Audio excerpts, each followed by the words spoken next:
Добар ден, почитувани. Ова е уште една нова Телма амбуланта. Петолчото издание го реализираме во соработка со клиничката болница Жан Митрев. Често се случува да не заболи нешто во градите, од левата страна, да не прободува кај срцето и да речеме дека не боли срцето. И покрај тоа што со години слушаме дека срцето не боли. Па дали срцето може да создаде болка? Дали срцето може да боли? Дали секоја градна болка потекнува од срцето и во кој момент треба веднаш да се јавиме на лекар? Одговор на овие и низа други прашања ќе побараме од доцент доктор Тања Ангјушева, специјалист по интерна медицина, субспецијалист по кардиологија во клиничката болница Жан Митрев. Разговорот ќе го погледнате по рекламниот блок. Останете на Телма.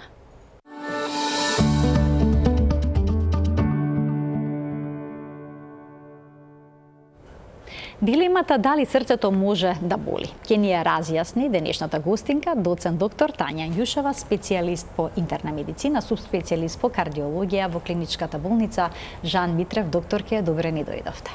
Добро ве најдов, Марија. Благодарам за поканата во оваа емисија. Секогаш е пријатно и драго ми е што многу имате допринос во едукацијата на луѓето околу медицинските проблеми. И вас ви благодарам што ја прифативте поканата да бидете наша гостинка. Докторке, често можеме да слушнеме како некој се жали дека чувствува болка во срцето и некој друг му објаснува дека срцето не боли бидејќи нема рецептори за болка и слично. Па сега ве разрешете ние дилемата, дали срцето може да боли или не?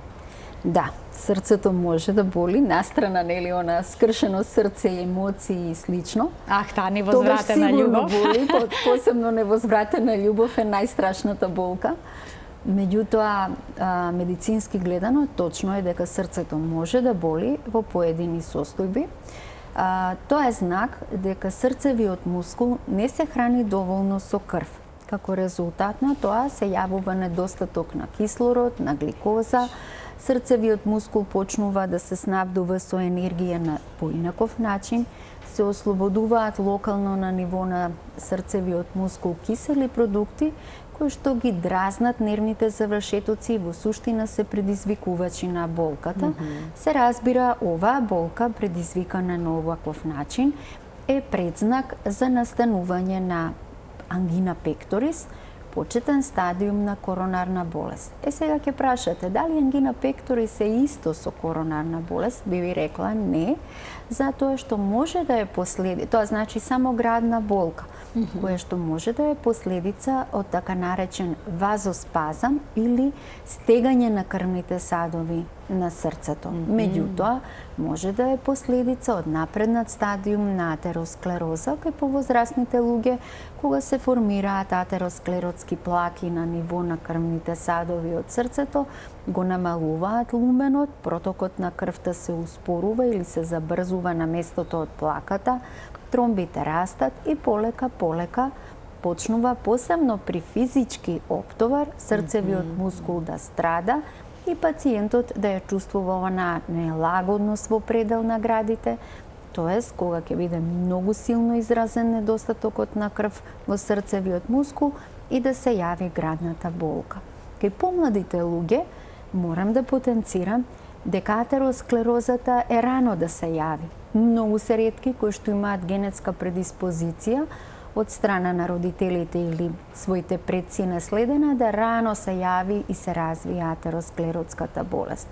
Меѓутоа, кај нив најчесто е последица на вазоспазми, односно стегање на крвните садови, премногу емоционален степен и одговор кон стресот, може да е поради злоупотреба на разни видови на допинзи, тоа е сега модерно, кое што се користи во тек на спортувањето и билдањето на мускулатурата, може да е последица од злоупотреба на дроги и други средства на зависности. Може некој инфективен агент кај младите да предизвика вакво нешто, да речеме воспаление на срцевата марамица или пак миокардитисот ќе даде болка? Може. Миокардитисот дава болка, посебно ако во склоп на воспалението на самиот срцев мускул е засегната и срцевата обвивка, тогаш е миоперикардит и тогаш болката и како е изразена. Заборавив нешто да дополнам претходно, кое што е многу битно, посебно во овие периоди кога не очекуваат нас веќе познатите летни горештини, дехидратацијата е еден од предусловите кои што предизвикува да крвта во човековото тело стане погуста, а со тоа се зголемува можноста за создавање на тромби. Па може крвните садови и да се чисти, меѓутоа да настанат тромби како резултат на тешка дехидратација, кои што можат да бидат и во крвните садови на срцето и да предизвикаат ангина пекторис, па дури и миокарден инфаркт. Значи редовно да пиеме вода? Па мора, да. Секогаш покрај нас да имаме или чаша вода или пак шишенце со вода, да се рехидрираме, особено кога температурите ќе почнат нагло да се покачуваат. Познато е 30 мл на килограм телесна тежина. Значи тоа е правилото, 30 мл на килограм тежина. Минимум за дневните потреби на еден човеков организам. Бидејќи нели обично вела 2 литра течност на ден, но очигледно дека индивидуални се потребите во зависност од масата телесна тежина. Докторке, како точно изгледа болката предизвикана од ангина пекторис? Дали се јавува при мирување или пак само при физичка активност? При качување на скали дали може да се јави? Се шири ли некаде низ телото? Значи, ние велиме дека постои ангина пекторис, тоест градна болка во мирување, или пак градна болка при физичка активност. Меѓутоа, основните карактеристики е дека се јавува во предел на градите, средината на градниот кош, може кај некои луѓе повеќе према лево, потоа се шири према долната вилица, обично се шири према левото раме, левата рака, и тоа по надворешната страна кон показалецот и палецот. Обично, зависно од физичкиот степен на оптовар, болката може да биде појавена со различен интензитет, доколку се јавува болката при напор и се смирува штом се намали физичкиот оптовар, да речеме качување по скали. Во тој момент пациентите може да почувствуваат и некоја слабост во нозете, замор, непријатно чувство во предел на листовите. Сето тоа е последица од неадекватната работа на срцето, последица од промените на исхраната на самиот срцев мускул. Оваа болка трае вообичаено 5, 10 до 15 минути. Ако трае подолго време и ако причината за настанување на болката трае подолго време, може да настане и од умирање на срцевиот мускул, така наречена состојба на миокарден инфаркт. Меѓутоа, вообичаено кога завршува на степен на ангина пекторис, после 10 до 15 минути болката се повлекува, а пациентите чувствуваат замор. Оние пациенти кои што чувствуваат континуирана болка во предел на градите, тоа која што трае, да речеме, не 5-10 минути, него трае со денови, со часови. Тука треба да се исклучи постоење на воспаление на срцевата кеса, кое што може, односно марамица, како што рековте пред малку, кое што може да е акутно, кое што може да е хронично, кое што може да е поминато, меѓутоа последиците на болка, појава на болка, посебно на промена на време, на влага, на премин од топла кон ладна клима и обратно од ладно кон топло, можат да бидат поизразени. Друга причина тука може да се крие постоење проблеми со плеврата, односно марамицата, обвивката на белите дробови, кое што исто така подлежи, односно може да има поминато некој воспалителен процес или пак да постои акутно воспаление во моментот кога пациентот ја чувствува болката, пак да е причина за таа болка која што ја чувствува пациентот од лева страна. Не ретко е, меѓутоа навистина доста драматично ако настане пукање на меурчињата што нормално физиолошки ги имаме во белите дробови и се ослободи воздух кој што ќе остане заробен во обвивката на белите дробови. Таа состојба се нарекува пневмоторакс. Кога се јавува од лева страна, тогаш е уште поопасна, затоа што и го притиска и потиска срцето и може да биде пратена со многу јака болка во предел на градите и со колапсна состојба. Најчесто е спондилозата. Да не заборавиме дека и таа може да е причина на градната болка која што се чувствува во предел на срцето, посебно кога спондилозните промени се поизразени во предел на торакалниот, односно на градниот дел од самиот рбетник и посебно од лева страна. Така, има бројни причини за градна болка и навистина не е едноставно очигледно да се диагностицира зашто точно се работи. Кога станува збор за болка предизвикана од ангина пекторис, дали е таа слична со инфарктот? Дали болката наликува на болка од инфаркт? Може да наликува како болка при инфаркт, меѓутоа интензитетот е послаб во однос на болката која што настанува при инфаркт. Вообичаено инфарктната болка е многу јака, силна, луѓето што преживеале велат дека е нешто најлошо што искусиле во животот. Пратена со препотување, се јавува нормално страв, пошто е ново настаната состојба, пациентот чувствува дека нешто озбилно се случува со него. Доколку се работи за големи крвни садови на срцето, може да биде пратен и со нагол колапс и нагла смрт. Меѓутоа, кога се работи за една повеќе садовна болест, каде што немаме запушување, односно прекин на протокот на главните крвни садови на срцевиот мускул, во тој случај вообичаено е пратена со јака раздирачка болка во предел на градите. Може би појака болка од ова е кога настанува раскинување на аортата, кое што дисекција. Дисекција. Тоа е исто така болка која што се јавува во предел на градниот кош, која што велат самите пациенти раздирачка, значи како некој да му го отвара градниот кош и кине, и која што всушност е последица од раскинувањето на зидот на аортата. Во тој случај болката, за разлика од при инфарктот, останува или локално во предел на градниот кош, или се шири вообичаено према долните екстремитети. Може да иде со знаци на невролошки испади, одземеност на една рака, говор и слично, доколку расцепувањето на аортата продолжи према големите крвни садови на главата.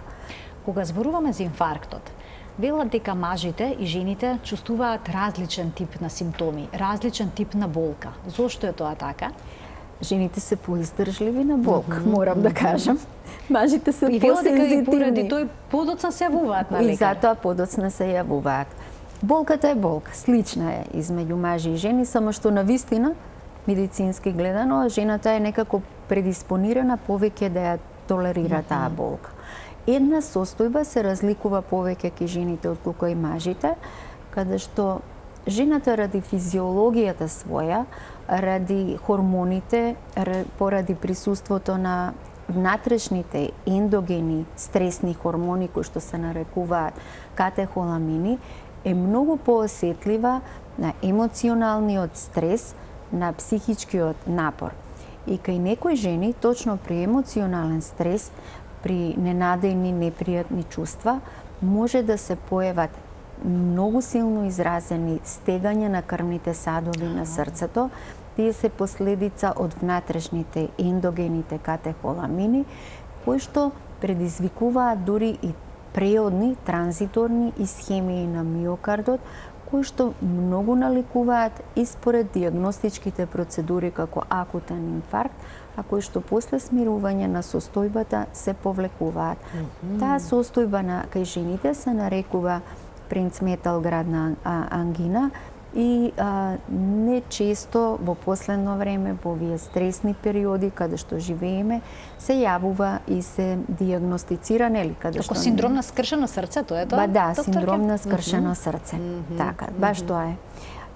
Инаку, секој пациент кој што почувствувал градна болка, без разлика дали е млад или стар, за да може да знае точно што се случува. А и во кардиологијата, како што во економијата важи time is money, овде важи девизата time is muscle. Значи, времето е мускул. Треба да се јави на преглед, да се направат задолжителни диагностички процедури, да се направи базично, стандардно ЕКГ, да се земе крв, да се види дали тоа недоволно снабдување со крв на срцевиот мускул или како што ние лекарите велиме исхемија, направило веќе оштетување, па предизвикало создавање на поедини продукти и ензими во крвта, и врз основа на тоа што побрзо да се започне адекватен медикаментозен третман. Доколку се работи за акутен миокарден инфаркт, се знае стандардно правило и метода е пациентот се прима, подхитно се внесува во катетеризациона лабораторија, се прави селективна коронарографија, доколку е возможно запушувањето на коронарниот крвен сад се решава со стентирање, ако не се препорачува хирургија. Кога се работи за акутен миокарден инфаркт, бајпас хирургијата е препорачлива во првите 6 до 12 часа максимум, доколку се работи за стабилен пациент. Затоа што потоа се создаваат кисели продукти, се создава оток на местото на инфарктот, така да самата процедура во послеоперативниот тек е пратена со многу повеќе компликации. Така, има прозорец, ако не се лажам, го нарекувате. Има прозорец на лекување. Се што ќе се надмине тој прозорец треба да се почека, да се стабилизира пациентот, па потоа да се примени хирургијата. Како ние лекарите знаеме дека пациентот ни е стабилен, нормално го следиме неговиот така наречен ензимски статус, тоест производите што настануваат во крвта, ги следиме, така наречените ензими и маркерите за срцев инфаркт ги следиме редовно. Оној момент кога ќе паднат по граници дозволиви за оперативен третман, пациентот се организира за операција. Ке ги вклучиме, докторки, гледачите во денешната емисија со нивни прашања. Почитувани, телефонскиот број на телевизија Тилма ќе биде испишан на екранот. Од овој момент ќе можете да се јавите, да се вклучите во програма, да поставите прашање на темата на која што говориме. Споминавте дека пациентите кои што имаат градна болка треба да се јават на лекари и веднаш да се направат одредени испитувања. Дали понекогаш само со ехо можете да дојдете до точен заклучок за што станува збор? Дали ехото на срце ќе го даде конечниот одговор? Ехото на срце многу помага во диагностиката, меѓутоа правилата кои што така кардиолошкото здружение ги пропишува, велат дека треба да се пристапи кон така наречен мултимодалити имиджинг, односно треба да се постави правилна и точна диагноза. Само како интересен податок, 50% од пациентите кои што имале клиничка слика за јака градна болка и лекувани од миокарден инфаркт имаат чисти коронарни крвни садови. Меѓутоа, на магнетна резонанца на срце, значи е докажано дека итекако имаат оштетувања и фиброзни промени на срцевиот мускул. Раното откривање и добивањето на правилната слика што се случува со пациентот, а тоа е можно ако се направи електрокардиограм, се земе крвна слика, се направи добар ехокардиографски преглед, кој што исто така кај вешт ехокардиографист покажува зони каде е настанато недоволно снабдување со крв, односно ги покажува потенцијалните зони на исхемија на срцевиот мускул. Потврдено со магнетна резонанца, потврдено со коронарографски наод, даваат една детална слика на пациентот и му помагаат на лекарот да даде и одреди правилна терапија за лекување на пациентот.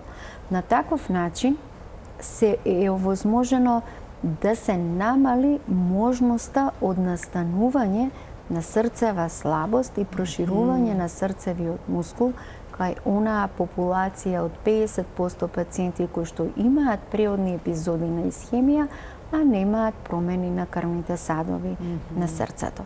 Така да и на таков начин се намалува инвалидитетот и се подобрува квалитетот на живот на самиот пациент. Така, значи понекогаш градната болка може да биде аларм и показател за некои сериозни здравствени состојби со срцето кои што и со крвните садови кои што би можеле да се спречат ако се диагностицираат навремено. Имаме докторке двајца гледачи, ќе им дадеме предност пред да продолжиме со предвидениот концепт за денеска. Добар ден за првиот од нив. Добар ден, ве слушаме, повелете. Поздрав да буде Джоката и гостинката. Ви благодарам. На 48 годишна возраст сум јас. Така? Правам отприлика еднаш годишно, да кажам, контрола, во смисол на ЕКГ, на ехо на срце и така општа контрола. Од време на време ми се случува како ситни бодежи во пределот на срцето. Значи не од градна болка, класично стигање. Туку пробудување, бодеж, како пецкање? Пробудување, така како сецкање у пределот на на срцето. Па Така. така да нормално не знам, ми се јава една нелагодност Што би можело тоа да биде и што би можеле да преземете? Да, дали е нешто, да речеме, еве што викате, срце не боли, ама ете пуста страв и чисто ете предосторожно. Така, но можевте да слушнете и дека срцето може да боли и тоа силно да боли. Ви благодарам за вклучувањето во програма. Докторке, овие бодежи, пробудувања, на што може да укажуваат и бараат ли преглед од кардиолог? Секако дека бараат, меѓутоа бараат подетален преглед.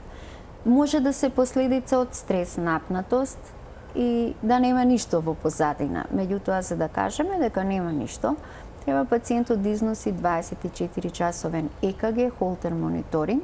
Тоа е едно апаратче кое што се постава во предел на градниот кош, со кое што 24 часа ја следи комплетно работата на срцето на пациентот.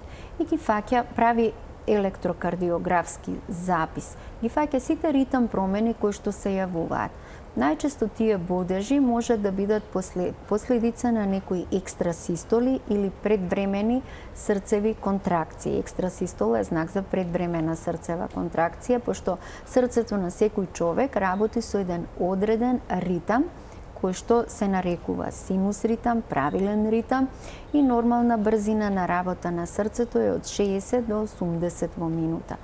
Се што е над 80 се нарекува тахикардија или забрзана срцева работа, се што е под 60 се нарекува брадикардија, тоа е успорена срцева работа. Ритмичноста кога ќе се поремети се нарекува ако се предвремени контракции се нарекува екстрасистола, а ако се појавува неправилен ритам се нарекува аритмија. Најчест знак за овакви неправилни, најчесто знакот на бодежи, односно симптомот на бодежи во предел на срцето е знак за овакви предвремени екстрасистоли, кои што кога ќе се направи стандардното ЕКГ не мора да ги има, меѓутоа на 24 часовниот мониторинг можат да се појават. Но секој треба дека пациентите треба да знаат дека има и бројка на екстрасистоли кои што се лекува и тип на екстрасистоли кои што се лекуваат, а има кои што се сметаат како резултат на нормалниот стресен период на живот во рамките на секојдневие. Ќе проговориме и за стресот и за срцевата работа, само да го слушнеме прашањето и на следниот гледач. Добар ден. Добар ден, ве слушаме. Ало? Во програма сте, повелете. Добар ден. Добар ден. Пациент. Не сум била досега на кардиолог. Меѓутоа, не знам докторката каде работи и од каде, дали е во приватна или е од државна кардиологија. Така, ќе ви објаснам. Проблемот е мој се состои во од колениците надолу, имам трпнење, болки, имав и шилци. Меѓутоа сега имам доста отоци на двете нозе долу, ама почнува и веќе нагоре да се качуваат отоците. Во меѓувреме, да ви кажам, јас имав и еден полип на бешиката и тоа беше само една интервенција мала, преглед, без оперативен, него влегување во самата бешика и ја изгреба, поточно сега не можам латински да ви го кажам. Така, значи имало некаков проблем? Докторот, без сега добра сте? Да го даде на патохистологија. Сега, а имав и ешерихија коли. Меѓутоа, пред неколку дена имав, поодамна, така ми се случувало градна болка, ама си легнав и така за едно 7-8 минути, почесто ми се случува, почесто, да речеме у годината 3-4 пати, ке ми се случи такво нешто, ке легнам, ке ми помине болката. Морам да идам, знам дека треба да идам. Треба да отидете секако. Така, секако ви благодарам за вклучувањето во програма. Доктор Ангјушева работи во клиничката болница Жан Митрев како кардиолог. Што можете да советувате во овој случај? Обавезно госпојата да се јави на преглед. Прв знак што не ми се допаѓа, кој што може да упати дека се работи срце во позадина, е појавата на отоците на нозете, кое што полека почнато е да и се качува према горе. А и самата господја кажа дека од време на време чувствувала стегање во предел на градите. Постојат, значи не е само ангина пекторис како заболување во кардиологијата, постојат и многу други.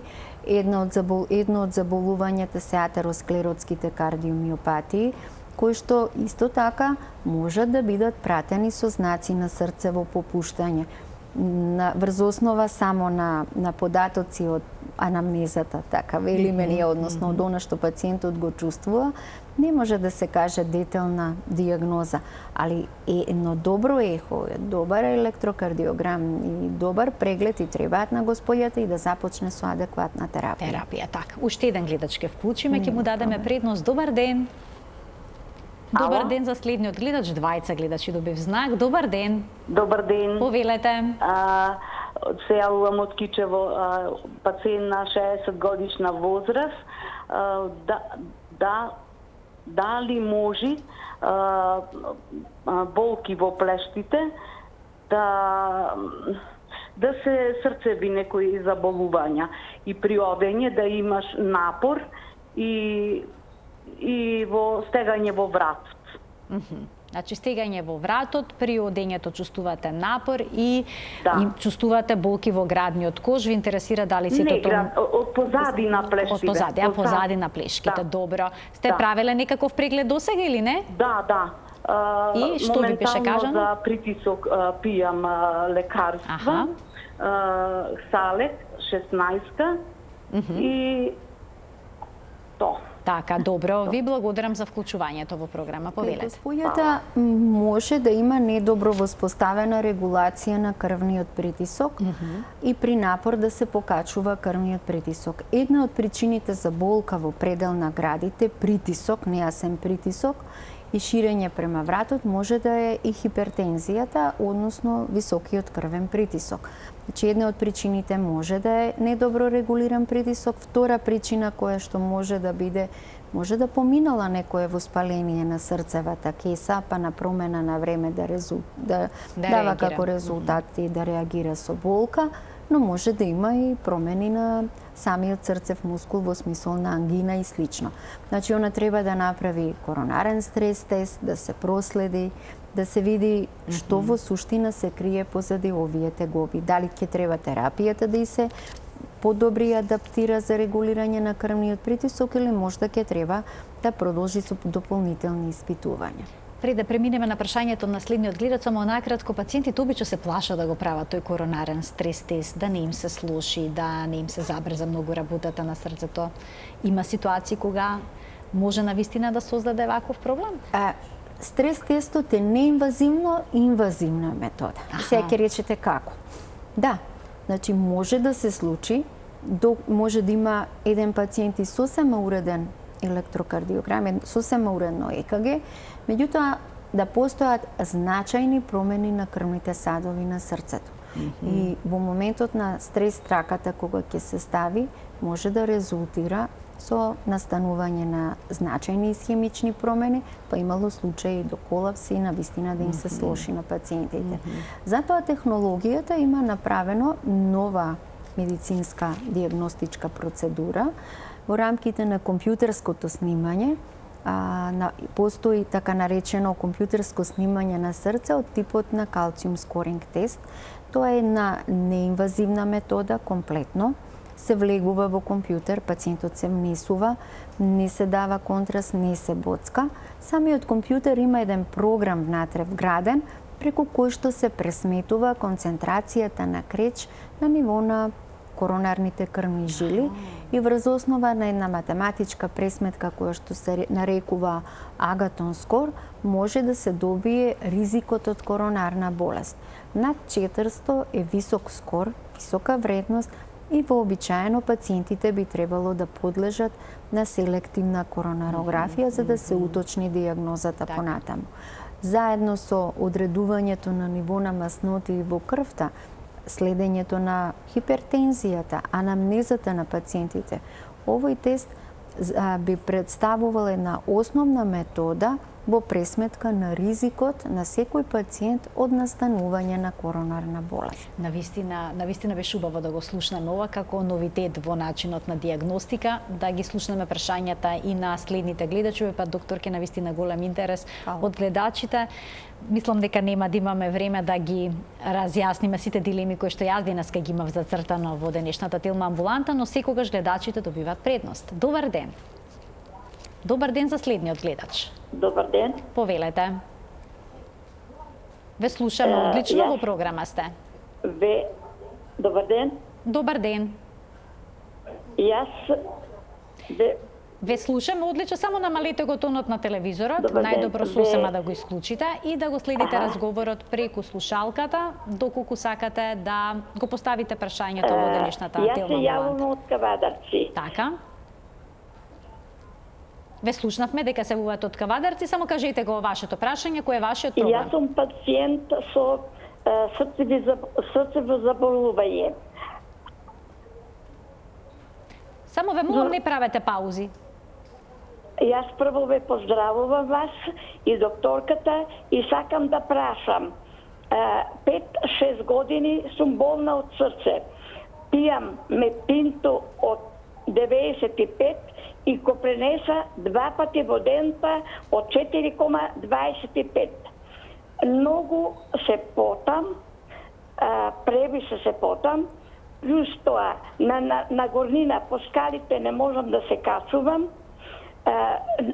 уморна сум секогаш, морам малку да домашна работа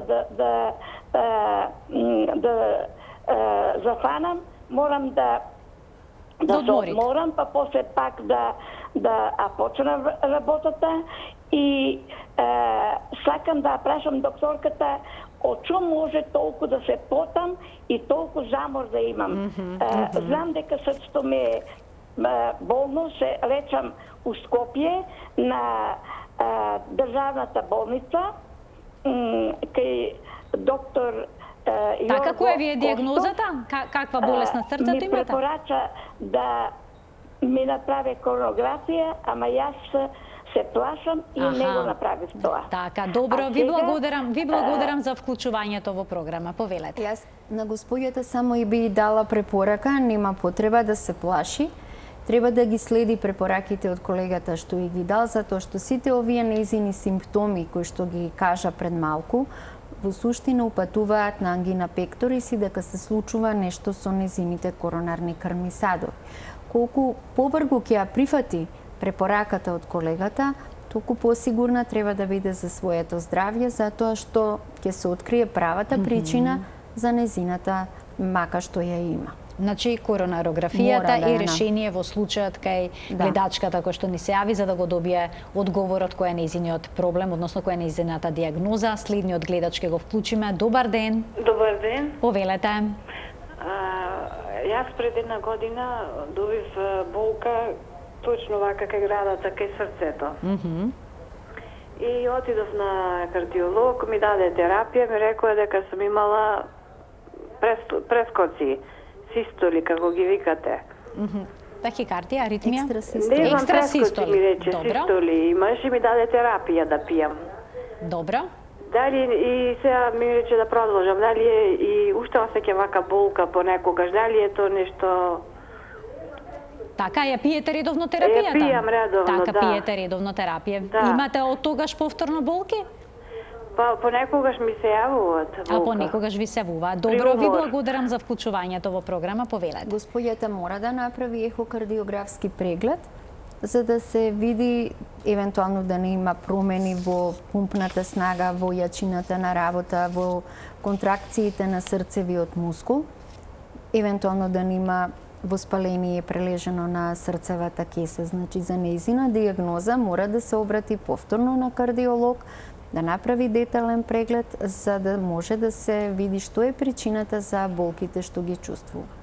Доктор ке вела дека двајца пациенти истите симптоми ги опишуваат на различен начин. Точно е. Вистина е тоа? Да. Како се ги опишуваат болките во градите?